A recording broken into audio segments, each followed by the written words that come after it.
What's up, everybody? I'm a girl with a horse tattoo, and today I am so happy that when one opportunity completely gets eradicated, another one presents himself, i.e. what we just talked about with Frontier Fiesta and the fact that we're doing this interview. Hello. Please give me a warm welcome. I'm talking about the warmest welcome that you can possibly utter from your heart for my cousin Sam, who is going to be joining us today.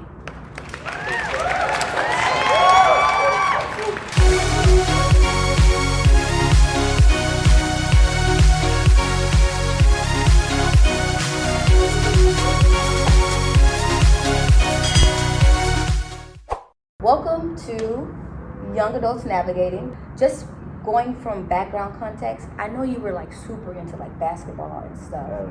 Yeah, and like sometimes Thanksgiving and Christmas you would like be at like a tournament and stuff. So like when did you really discover like this artistry of rapping and writing and being in the studio? When did that kind of like that seed kind of like come into your life? I love basketball. Like that was like my love. Like I played basketball until senior year in high school. But Right. I didn't go to college for basketball. Okay. But I always loved music. Like when I was in like middle school, I was like the kid that like never listened to the radio because I was always trying to discover like the next big rapper on SoundCloud. So like, Wow. Okay. I didn't want to listen to any Drake. I didn't want to listen to any Lil Wayne. Yeah. I was just on SoundCloud listening to like, oh, who's next? Who's the low key underground rappers like that's gonna be up next? Yeah. So like I really love music, and I've been building like that love every year, like until like when I got to high school, and I had a friend. He was like, "Hey, bro, hop on this song," and I was like, I don't know, man. Like I'm not a rapper. I just listen to rap. And he was like, hop on this song, and like I got my Apple earplugs and went to like my mom's computer and like did a verse. And it was probably bad. I don't even know. I don't have it anymore. Dang, I was gonna say plug that. It was probably bad though. Mm-hmm. But I got the opportunity to like make a song, and I was like, bro, this is cool. So I just kept making music. And then like when I got to college, my freshman year, I got a mic. So I used to go to our closet like in my dorm and just like do song after song after song. Like I would come back from class and do a song, and like I just kept doing it.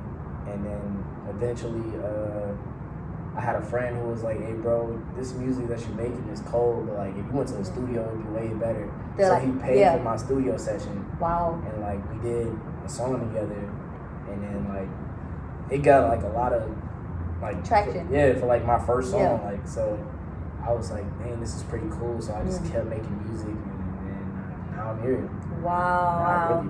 That's how I feel about like my YouTube channel. I feel like I watch so many different YouTubers that now I don't even want to watch them anymore. I just want to create. Yeah. So it's kind of like what happened with you. It's just like some people are meant to support and to buy, and then some people are meant to create. And that's for those consumers. And so we kind of find ourselves in this place of creation, and it's like we're trying to create something new, something original, something that we never heard of. So what really sets you apart of like all of the rappers you just named? Drake, Lil Baby, Lil Wayne, Snoop Dogg, Notorious B.I.G. Because I got a chance to listen to your music on Apple. So how have you created your own sound? Well, I say right now I'm still creating my own sound. Okay. One thing that most people don't have is that like I've like done my research into like the old music. I've done my research in music now. I've done my research in like the very low underground stuff that people never heard of. Yeah. So like I feel like I draw inspiration from like a lot of stuff, and then like I also draw inspiration from like ideas and like concepts and like artists, like actual like visual artists that like people really aren't tapped into. So like I feel like I try to draw these inspirations and bring it all together. And also like maybe not in the past, but now I'm starting to make. I'm not making beats, but I'm making connections with like producers. So I've been like working with like one of my close friends. His name is UFO. He's UFO. I like that. Yeah, man, that's my guy. That's dope. He's producing my whole next tape. So like we're doing collab. We're collabing a lot together, and I'm using that collab with him to like hone my own sound. So like if I can get beats like they don't sound the same, they're like similar, made by the same person, same like I don't know, they use the same equipment and stuff. if I get beats that sound similar and that I can really use to like hone my own talent, like where I'm not like, you know, some people they'll rap like Lil Baby on one song, next song they'll rap like Kendrick Lamar. You're like, there has to be some type of balance. Yeah, you don't know who you are. So I've been trying to use that to like really find who I am in my own music. It's been working. Wow. Okay. So just a quick, fast, rapid question. What are 3 ingredients to make a saucy song? First is a beat. Lay down the beat. I used to go on YouTube for hours, like just go on beat after beat after beat, trying to find out what beat I like. Next is the melody. I like listen to a beat and like I won't even say words. Like I just try to figure out like how do I want to slide on. Like do I want to go fast, slow, like what type of speed, what type of sound, auto tune or not. And then last would be lyrics. Last is lyrics. Wow. There was this discrepancy on like how like so many artists just like lay down beats on YouTube, and like when you take a beat from YouTube, it's like you don't necessarily have to pay that person that you take that beat from. There was like a discrepancy with Cardi B and her song, and like she was saying the person that did her song, the production people, they found that song. Like it had nothing to do, like she didn't steal that song from them, that anybody can take that song. Like it's open territory. Like the artists that put the music on YouTube, they want you to do that. I don't know if they want credit or if they want money for it, but they definitely want that music to be heard. Yeah, most people have like in the bio like free for profit or free for SoundCloud and YouTube, but you have to pay for Spotify, Apple Music. They'll specify like what they want, or like they'll be like the beat is free if you're not making money, or if you get to this amount of streams, but if you get to this amount of streams, then you have to pay this amount. Or like that's smart. It's different for every beat or every producer that puts beats on YouTube. Like for the most part, if somebody's like taking a beat and like blowing up like Cardi B, most producers want credit, or like they'll want money from it. Right. You know, and like I guess it all just depends on what the producer said about it, because he could have put it on YouTube for free for profit. So with your music, what kind of message do you want to send, or like when people listen to your music, how do you want them to feel? At this stage in my life, like I'm only 21, so I'm not really trying to like teach people lessons. You know, I can inform somebody of something, but I'm not really trying to drill something in somebody's head. Like especially like the music I'm making now. Like my first mixtape, it was kind of here and there, like I got this right here, but it was mostly like I'm vibing. Like there were some songs where it was like, okay, like they're kind of hype, but like for the most part I'm just vibing. Right. And like music I'm really making now, like as I'm finding my sound, like they're all really vibe. A lot of people that make music now, they don't really care about lyrics. They'll just say anything, they'll put it on the song, but like I'm not saying that like I'm like lyrical, spiritual, like I'm not like Eminem and nothing like that, but like I really do actually like try with my pen. I'll have like double entendre, triple entendres. I'll surprise myself sometimes. Like I'll write something, I'll be like, whoa, this could actually mean this and this. And I didn't even mean for it. I put a lot of effort into like wordplay, things tying in like throughout the song. Some people like make a song and like they'll have some bars in the beginning that have nothing to do with like the rest of the song, and you know, like it won't even tie in. So I'll try to like tie it all in, make it cohesive. You can listen to it, guys, from like start to finish. It has like a collectiveness to it, like a wholeness. Like, of course you can listen to one song by itself, but like if you listen to the whole thing, like it comes around full circle, and you feel complete once you finish listening to all of the tracks. Do you look at it with the same kind of work ethic, or do you feel like your approach is different when it comes to writing lyrics? I have to balance this, but I also have to bring this in, but it also has to sound this way. Like I'm balancing a lot. Like I'm balancing, because like some really lyrical rappers might not have to worry about like, oh, how does this melody sound, or like how is it gonna mesh with like 808s. But I'm trying to like have lyrics while it's also a vibe, so like I'm balancing a lot while trying to make the song sound good, like sonically, but also lyrically. When is it time to like really just put down the pen and be like, okay, I can't edit no more, it is what it is, release it to the world? I never feel that way. I have so much music that I don't ever want to drop, because it's always something that you want to change. When I dropped my first mixtape, like the only mixtape I have out right now, the only reason I dropped it so fast is because I was in a rush. I wanted to drop the mixtape before I did the concert for Rico Nasty, so when people heard it, they're like, have something to go back to. Which it worked. Like people had something to go back to. They're like, oh, like where can I check your music out? And I was like, you know, hindsight, like I wouldn't have dropped it so fast if that concert didn't happen. I'm not gonna say I'm a perfectionist, but it's hard for me to drop music, because I always feel like there's something that I can change, something I can work on, something I can tweak, something that I can make that might sound better Yeah. It's hard. Sometimes they have like these silent parties or like these pre-things where before they release their music. I don't even know what they're called. I'm not listening party. Yeah, listening party. So do you Something do something like that before you really just give it to the public? What I did last time, I actually dropped on the day of my birthday. I had like a birthday party, and like I went through all the songs like from top to bottom, gauge like everybody's interaction. How they were acting. Yeah, and like see if like they really. Wow, that's a lot of pressure. I mean, that's a lot of pressure. Yeah. It's less pressure than going and performing in front of people. So I'm like, yeah. If I drop this and I can hear everybody how they interact with it, next week I have to perform it in front of like however many people are going to tap in, and a famous rapper like to me is like real famous, Rico Nasty. Letting my friends listen to it before it drops, or the pressure of performing it in front of like all these people. Not to retract, but I really like what you said about how like you went through a phase where you really just didn't listen to other artists because you was in your own craft. But after the fact that you did the research, like that's really like hitting home to me, because it's just like that's how you create something new. Because when you are like creating and listening to people at the same time, their work, their influence gets infused into your work subconsciously. Yeah. That's why I feel like anywhere from like comedians, actors, painters, rappers, you have to like get to a moment where you go to an island and you isolate yourself to create something new.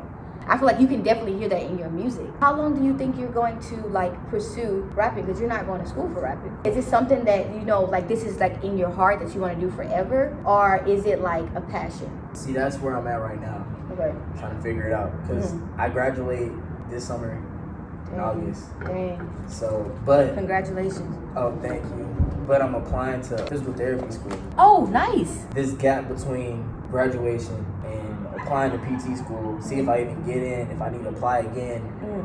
It will be like a year, 2 years, maybe 3 years, depending on if I get in, and then how long it'll take before school will actually start. So like I have a little time period where a little grace period where I can really decide because I know that this is something I really want to do. Right. But I want to see it take traction before I go to PT school and then wherever life takes me after that. Think about it, guys. When you get a good night's sleep and then you go to work and you do the things you have to do, you get a lot more done versus trying to do that and not getting a good night's sleep.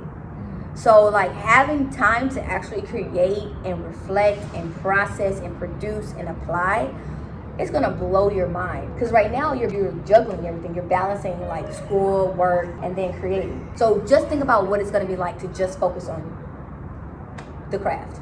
Yeah. It's going to be amazing.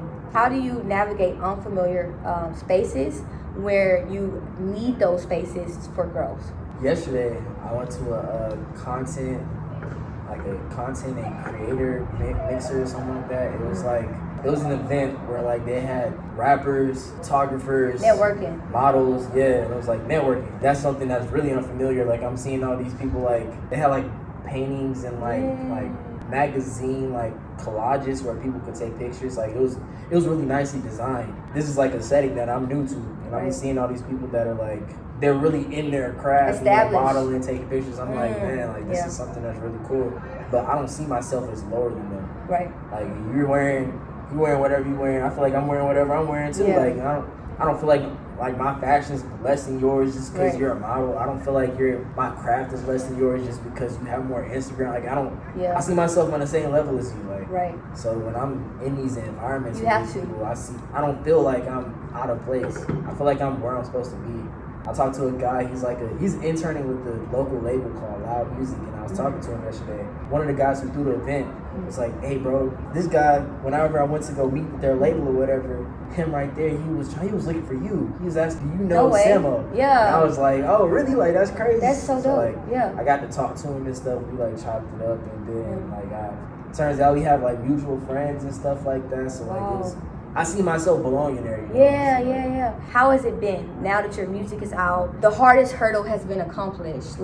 What's next? Where do you go from here? How do you keep the momentum going? During the pandemic, a lot of artists really just dropped because they lost momentum from touring and stuff. And I know Megan Thee Stallion, she was able to really keep her momentum going because she did the work herself. TikTok challenge. Yeah. Are you on TikTok? Nah, not yet. Okay. One day I will be, but not yet. Yeah. I feel like I haven't, my first mixtape was okay, I put myself out there, but like Okay. I feel like that wasn't anything. This mixtape, I have like a whole rollout because I'm not as rushed. I can take my time with it.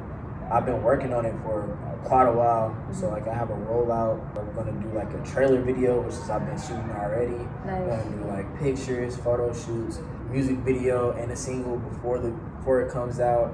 Yeah. I'm really putting in like Stretching it. yeah, I'm really because putting in like that effort now, and like really like gonna get right on. yeah, it's gonna be different. Basically, what I'm saying is Cardi B has done a really good job at recreating the stuff that she already has. Yeah. Like she reposts other people doing content to her songs, and it stretches out the song. Yeah. And people think, I'm gonna get on her page. I'm gonna get on her page. No, you're gonna make her music stay number one, and you're gonna do her marketing for her. Yeah, you see it as like she's doing something for you, but you're really doing something for her. Yeah. So when you have all of these like promos and these photo shoots and these music videos, it helps you stretch out your music, because what you want to do is you want your music to stay relevant for as long as time on the charts. Fun question: do you believe in the apocalypse? Like the end of the world? I believe that Jesus is gonna come one day and that's the resurrection. That's the Judgment Day. I believe in Judgment Day. I don't believe zombies. that zombies are gonna come or anything like that. Yeah. But I don't know. Like, who am I to say? Yes. So when Judgment Day happens, how do you see yourself like? Oh, this question just got heavy. But it was supposed to be very, very light. Like, what are you doing on the end of the world? Like, are you creating music? Are you performing? Are you? World, I am calling everybody that I love, and showing appreciation for people that like been there for me or like that support me. Yeah. I listen to music every day. Like I blast music in my car every time I'm in my car. When I'm at home, I'm listening to music all day with my speaker and everything. It's gonna involve music. Do you listen to your own music? Yeah. Okay. Some artists are like, I can't hear my voice. I can't hear my voice. No, that sucks for them. Yeah, that really does. Yeah, because I love this. I love watching myself dance over and over and over again. Like, if you don't, like, I feel like you really grow when you study your own self. Yeah, like, you out here studying other artists. You really should be studying your own self, because you can't make that other artist grow, but you can make yourself grow. In your music, you're saying your experiences, and like, I feel like indirectly people can learn from your experiences.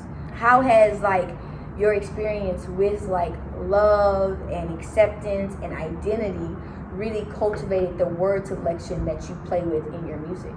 The last song on my mixtape is called "From Somewhere with Love." And I love that song. It's named after like it's a self-titled name. Yeah. A lot of the stuff that I wrote in it was like I wrote a long time ago. So I felt like, okay, let me add this to this. Let me add this to it. So like it wasn't just like let me sit down and write this in one day. I wrote it over time. So like it really embodied how I felt in like certain periods of time and like multiple periods of time in my life, like whether I was like just rapping or like whether I'm just like been in rap. And like I tried to speak about stuff that like I really like love or like really like care about, and just like but say it in like a way where I'm not just saying what I directly think. you know. I don't know, I talk about like Basquiat. I talk about coming from like little kids, like how I'm gonna be when I'm old. I feel like it's something that I really am passionate about, and I talk about stuff that I really care about. It works out for me, and it's a perfect song to like end a mixtape on.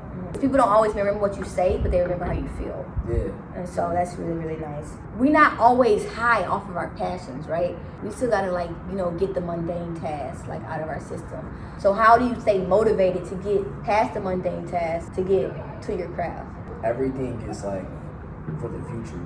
So like if I'm doing like an internship right now, or if I'm like working to get this money right now, it's ultimately to build up to like the next step in life. So like the connection. Yeah. So like you wake up, it's like how many more minutes can I stay in bed before I really have to get up? Because like you be tired, like everybody be tired. Right. So like it's like that balance where you're like, okay, I have to go do this because it's gonna lead me to here. And when I get to here, then I'm chilling. Like I'm making money, or I'm successful in whatever way I'm successful in.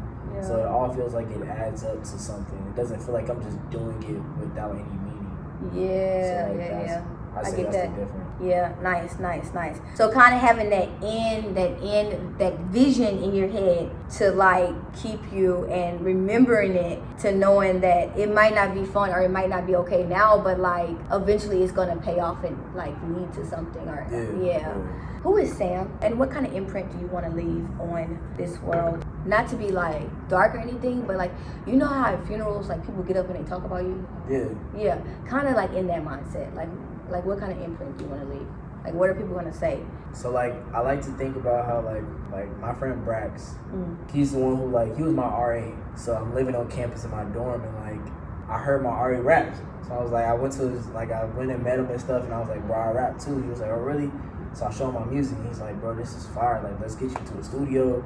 Let me record your first music video. Let me get you in your first performance. Like, he really like put me on because he really saw that, like, he saw something. Yeah, he saw something. Right. So like I'm like, okay, like what he did with me, I want to do with people too. Right. Like I want to put people on. I want to give people like a platform because like I see it in them too. Like I think we're all at the same level. We just don't have the resources. Yeah, you just don't have the resources. So. And I've done it. Like I brought some of my friends. I'm like, bro, come to the studio with me, bro. You gotta take that to the studio. I'll pay for your first hour, bro. I'll pay for your first session, and we can like, you know, after that, like it's up to you if you want to continue, if you really want to pursue it. Right. But I feel like you got something, and like it's not even just in music. It's just in general. Like I try to help out like where I can with like everybody that like I care about. Not just everybody that I care about, just in general. It would be nice for people like, you know, to remember me being like as somebody who really like cared and like tried to help out with like this or that. And also like doing music, it's like as I feel like I'm like really making good music. So it'd be nice to be like this guy's music, like this vibe that he was giving, or like this message that he gave, like really helped me get through like tough times. Like whenever I was, it does have that kind of like, some of the songs does have kind of like that, what is that thing called in orchestra, like the thing that keeps going click click click, the metronome. The metronome, it has that metronome in it where it's like you could be like stuck into your music. Like a lo-fi. Yeah, I got that too. Yeah, just like something that you can do your daily tasks with. Something like that. Nice. Guys, the video is over, but life is not over. So stop what you're doing right now and go to, is it on all platforms? Or just Apple? Oh, so Spotify, Pandora, Apple Music, YouTube, SoundCloud. You need to tap into the music, because what are you doing with your life? Like, you need new music, you need something fresh, you need something, you know, vibey to rock out to, not rock out to, but vibe with, you know what I mean? So go and check out Sam's music now. I also want you guys to subscribe to my channel because it's free 99, and I have to do these videos because these videos are so important to me, and I love interviewing people, and I love using my voice. So if you like what you see, please subscribe to my channel, and I will see you guys next Tuesday. Bye.